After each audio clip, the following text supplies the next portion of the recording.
आणि आता या क्षणाची मोठी बातमी, अजित पवार सुद्धा बाबा आढाव यांची भेट घेणार आहे। आज सकाळपासून जर आपण बघितलं तर शरद पवार यांनी बाबा आढाव यांची भेट घेतली आणि आता उद्धव ठाकरे सुद्धा काही वेळात बाबा आढाव यांची भेट घेणार आहे। मात्र या क्षणाची मोठी बातमी ती म्हणजे अजित पवार सुद्धा बाबा आढाव यांची भेट घेणार आहे। तर बाबा आढाव यांची भेट घेण्यासाठी पुण्यामध्ये अजित पवार दाखल होणार आहेत। याशिवाय बाबा आढाव यांच्या आत्मक्लेश आंदोलनाचा आजचा तिसरा दिवस आहे। यामुळे त्यांच्या तब्येतीची खरं तर विचारपूस सुद्धा अजित पवार करण्याची शक्यता आहे। शिवाय त्यांच्या मागण्यांसंदर्भात देखील या भेटीमध्ये चर्चा होण्याची शक्यता आहे। अधिकचे अपडेट घेऊयात आमचे प्रतिनिधी सचिन जाधव यांच्याकडून। सचिन, आता अजित पवार सुद्धा बाबा आढाव यांची भेट घेण्यासाठी जाणार आहेत, नेमकं काय या भेटी दरम्यान घडू शकतं?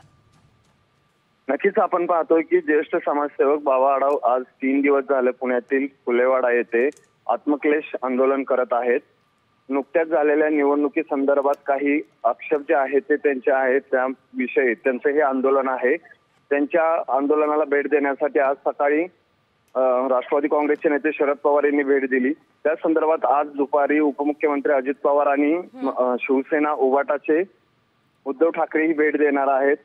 आपण पाहतोय की जो आक्षेप जो आहे तो ईव्हीएम मशीन संदर्भात घेतला जातोय, त्या संदर्भात त्यांचा आंदोलन सुरू आहे। त्यामुळे आता अजित पवार भेटल्यानंतर त्या बाबत ते काय बोलतात किंवा त्यावर त्यांची काय भूमिका मांडतात हे पाहावं लागणार आहे। निश्चितच धन्यवाद सचिन दिलेल्या सर्व सविस्तर अपडेटसाठी। तर अजित पवार बाबा आढाव यांची भेट घेणार आहे, तर या भेटी दरम्यान नेमकं काय घडतं हे बघणं महत्त्वाचं।